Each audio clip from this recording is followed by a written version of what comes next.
Bismillahirrahmanirrahim. Assalamualaikum warahmatullahi wabarakatuh. Perkenalkan Bapak Ibu sekalian, pemirsa sekalian dimanapun Anda berada, saya adalah Gus Rizal Azais. Ya. Saya sebagai seorang terapis bekam di klinik pribadi saya, yaitu BMA, ya, singkatan dari Bekam Medika Azais, marga saya ya, Azais, marga keluarga saya. Nah, Bapak Ibu sekalian, latar belakang saya seorang terapis, juga seorang pengajar bekam. Ya, saya juga alhamdulillah diberi kesempatan oleh Allah SWT untuk melakukan studi, ya, sebagai seorang tenaga kesehatan tradisional komplementer, ya, serta kedokteran interkontinental di Tiongkok, tepatnya di Jiangxi University of Traditional Chinese Medicine. Nah, bekam adalah salah satu pengobatan yang luar biasa, yang mana kita sering mendengar tentunya tentang kebaikan-kebaikan bekam, ya, baik secara tradisional atau empiris, ya, baik secara konvensional yaitu medicine atau evidence based medicine, dan juga secara agama, ya, karena bekam adalah salah satu yang diajarkan di dalam Islam, ya, yang disabdakan oleh Rasul Shallallahu Alaihi Wasallam, Inna afdhola ma tadawaitum bi hijamah, sungguh sebaik-baik bagi kalian pengobatan adalah hijamah, yaitu bekam.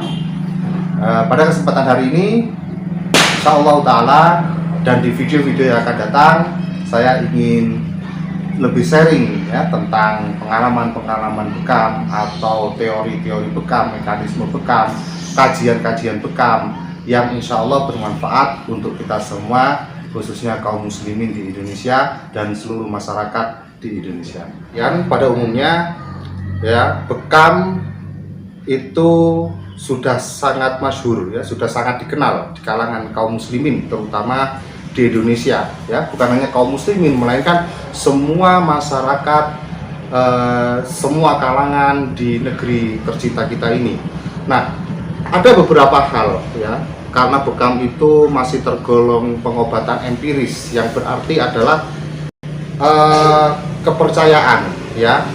Empiris berarti pure tradisional, yang dilakukan secara turun-temurun, yang dipercaya secara turun-temurun, khasiatnya dipercaya juga secara turun-temurun, dan seterusnya. Itu adalah empiris. Nah, ada beberapa fakta dan mitos, ya, khususnya tentang bekam ini yang ada di Indonesia. Yang pertama, yang paling banyak, ya, nggak dalam nggak marem. Nah, itu istilahnya, ya, nggak dalam nggak dalam nggak marem. Maksudnya apa nggak dalam nggak marem itu? Saat seseorang, entah itu pasien ataukah terapis, ya, melihat darah bekam yang keluar itu sedikit, mereka akan lebih memilih untuk didalamkan lagi tusukannya atau sayatannya. Nah, ini adalah sebuah mitos yang berawal dari sugesti, ya, sugesti seseorang. Wah, kalau nggak keluar banyak ini darahnya, ya, itu kurang marem. Kalau nggak dalam kurang marem, ya. Itu bagi saya ini adalah sebuah empiris, ya, ini adalah sebuah mitos, karena itu masuk ke dalam psikis. Kenapa Bapak Ibu sekalian ini masuk ke dalam sebuah mitos, ya? Faktanya kulit kita itu tipis, ya. Kulit kita itu paling banter lah, ya, kurang lebih kedalamannya. Itu pun terbagi menjadi 3 lapisan, ya. Dalam anatomi terbagi menjadi 3 lapisan, yaitu hipodermis, dermis, dan epidermis. Nah, masing-masing lapisan ini, ya, terutama lapisan luar, ini memiliki barier pertahanan, termasuk di dalamnya ada sel parut, ada pigmen kulit, ya, ada makrofag kulit, ada fibrin, dan seterusnya, dan itu banyak sekali. Nah, jika itu ditusuk sampai kedalaman hipodermis, yang di sana itu ada terkumpul pembuluh darah besar, vena dan arteri, adalah luka yang itu dapat menimbulkan kerusakan sel jaringan pada kulit kita yang disebut dalam ilmu patofisiologi, ya, ilmu medis adalah vascular injury, ya, kerusakan pada pembuluh darah dan jaringan kulit, ya. Itu bisa berupa putusnya pembuluh darah, tergoresnya pembuluh darah, atau lubangnya pembuluh darah. Yang tampak di permukaan adalah seperti kulit gosong, ya, kebiruan yang di situ membekas, susah untuk dihilangkan. Ini masuk ke dalam kerusakan pada jaringan kulit. Nah, itu sangat berbahaya. Berikutnya, darah yang keluar. Target pembekam dalam tubuh kita itu hanya menyimpan 2 darah. Yang pertama adalah darah aktif, yang maknanya dia itu aktif untuk beredar di seluruh tubuh kita, membawa sari makanan, membawa oksigen, ya, membawa gizi dan seterusnya untuk diedarkan ke seluruh organ kita, ke seluruh tubuh kita. Nah, yang kedua adalah darah stasis atau darah statis, atau kita kenal dengan darah mati, ya. Kalau di awam, ya, masyarakat awam menyebutnya dengan istilah darah kotor. Nah, darah statis ini sebenarnya adalah waste metabolis, sampah metabolisme yang dihasilkan dari tubuh kita sendiri, ya. Didapat dari mana? Dari sisa-sisa pembakaran, ya, dan polusi, dari faktor usia terutama, dari makanan, dari minuman dan seterusnya yang kita konsumsi setiap harinya. Jadi yang namanya waste metabolis atau sampah metabolisme tubuh. Dan perlu diketahui, metabolisme tubuh itu secara alami Allah Subhanahu wa taala menciptakan dia itu akan terangkat, ya, akan terangkat sendiri menuju ke tempatnya. Di mana itu tempatnya? Di epidermis. Tepatnya di pembuluh kapiler. Ya, ibarat selang, Bapak Ibu sekalian, ya, para pemirsa sekalian dimanapun berada, selang itu kalau ada selang kecil dengan selang besar, ya, maka untuk menyatukan kita butuh namanya sambungan. Ada sebuah sambungan selang, ya, Bapak Ibu, ya, itu bisa didapatkan di toko-toko, ya, mungkin, ya, Bapak Ibu. Nah, itu untuk dia akan menyambungkan 2 selang yang berbeda. Nah, sama ini ibaratnya seperti pembuluh darah atau vaskular. Ada pembuluh darah besar di sini, vena, dan ada arteri, ya. Vena lebih besar daripada arteri, ya, walaupun ada beberapa arteri yang juga besar. Nah, untuk menyambungkan ini dalam tubuh kita ada satu penyambung, ya, itu gerbang yang menyambungkan 2 pembuluh darah ini yang disebut dengan pembuluh darah kapiler. Nah, saat arteri ini bertugas menyebarkan seluruh darah ke tubuh kita, vena bertugas untuk mengembalikannya, ya, ke hati kita, ke jantung kita, untuk dipompa lagi ke seluruh tubuh. Dari situ pasti ada yang namanya waste metabolis, sampah metabolisme, yang dia akan mengendap di ujung ini penyambung antar 2 vena tadi, antar 2 vaskular tadi, ya. Ada seperti selang tadi itu ada sambungannya. Dan sambungannya itu pasti di dalamnya lebih kotor daripada pembuluh darah yang lain. Jika ada kotoran-kotoran yang menyumbat dan lain sebagainya, pasti dia akan tertabung di situ. Nah, itu letaknya di epidermis. Maka bekam yang benar bukan dalam-daleman nusuknya, ya, nggak dalam, nggak marem, bukan. Tetapi targetnya adalah bagaimana membantu tubuh kita untuk mendetoks secara imun, ya. Bagaimana tubuh kita itu dibantu dengan bantuan bekam untuk mengekskresikan, untuk mendetoks sisa-sisa sampah metabolisme itu melalui bekam, ya, hanya di area-area yang di situ tempatnya pembuluh darah kapiler, dan itu ada di epidermis. Ini mitos yang pertama. Dan yang kedua, ya, dalam kesempatan kali ini ada satu lagi tentang mitos yang mengerikan menurut saya, yaitu berhenti membekam jika keluar getah bening. Nah, ini sesuatu yang aneh bagi para praktisi kedokteran, ya, terutama, ya. Yang dimaksud getah bening itu sebenarnya yang ada di benak para praktisi bekam pada umumnya adalah blister. Jadi akan muncul ya luka ya yang seperti titik air. Nah, ini dijadikan barometer bagi mereka. Jika sudah keluar itu maka berhenti membekam. Nah, ini sesuatu yang salah. Kenapa ini salah? Itu bukan getah bening. Ya, itu adalah plasma darah yang dia bekerja menutup luka. Ya, jika itu terjadi, ya, jika itu muncul, yang terjadi adalah rasa pedih yang akan dialami oleh pasien, apalagi sampai pecah. Ya, apalagi sampai pecah, ini berisiko infeksi dan minimal si pasien merasakan tidak nyaman pada kulitnya. Itu saja. Seputar fakta mengenai bekam, ya, fakta yang berupa kesehatan, ya, bagaimana bekam itu benar-benar dapat mengingatkan. Nah, Bapak Ibu sekalian, secara kasat mata, ya, secara kasat mata, bekam itu metode yang efektif untuk memperlancar sirkulasi darah. Darah statis atau darah kotor, ya, atau darah mati, ya, atau waste metabolis ini diambil dengan bekam, maka tubuh kita akan cepat memproduksi darah baru yang hilang. Ya, seperti itu. Ini adalah fakta secara kasat mata. Adapun fakta-fakta yang lain dari segi keimanan tentunya, yang pertama, sebagai seorang muslim tentunya kita sami'na wa ata'na, kita dengar dan kita taat apa-apa yang disampaikan oleh Allah dan Rasulnya. Dan apa-apa yang disampaikan oleh Allah pasti sama dengan apa-apa yang disampaikan oleh Rasul Shallallahu Alaihi Wasallam, walaupun itu tidak tercatat di dalam Al-Quranul Karim.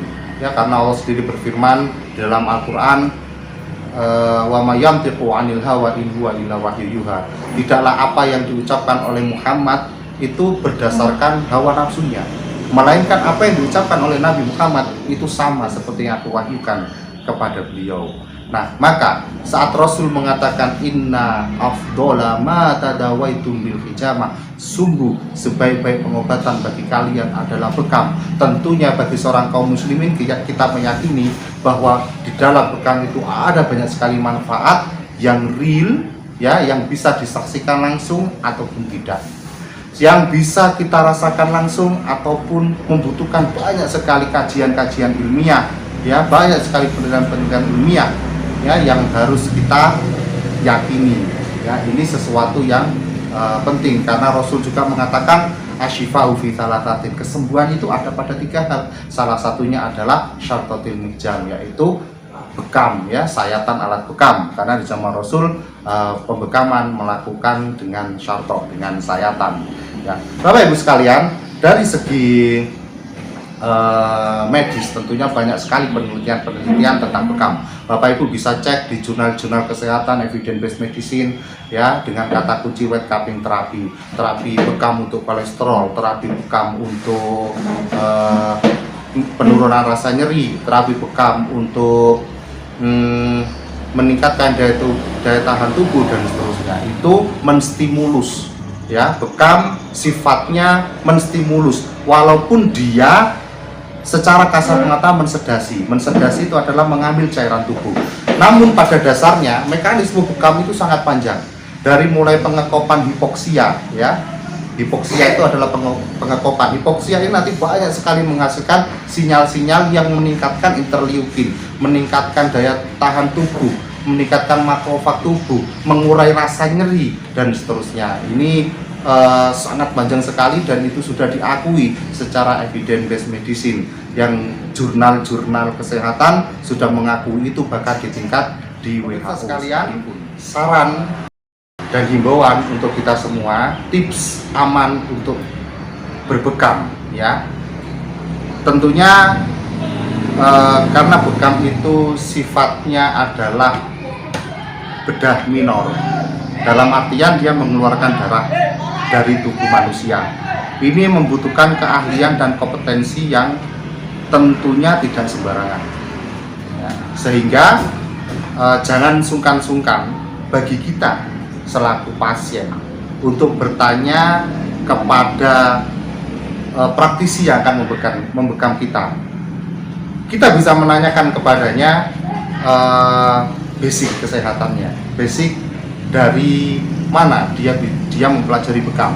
Apakah dia seorang dokter, apakah dia seorang tenaga kesehatan, apakah dia seorang tenaga kesehatan tradisional, atau minimal dia adalah seseorang yang sudah terstandar, ya, terstandarisasi dari sebuah ORPRO, organisasi profesi yang diakui di negara ini, yang bermitra dengan Kementerian Kesehatan Negara Republik Indonesia. Itu minimal, ya. Dan alhamdulillah jika memang beliaunya memiliki izin praktek, ya, izin praktek dari Dinas Kesehatan setempat untuk melaksanakan terapi bekam.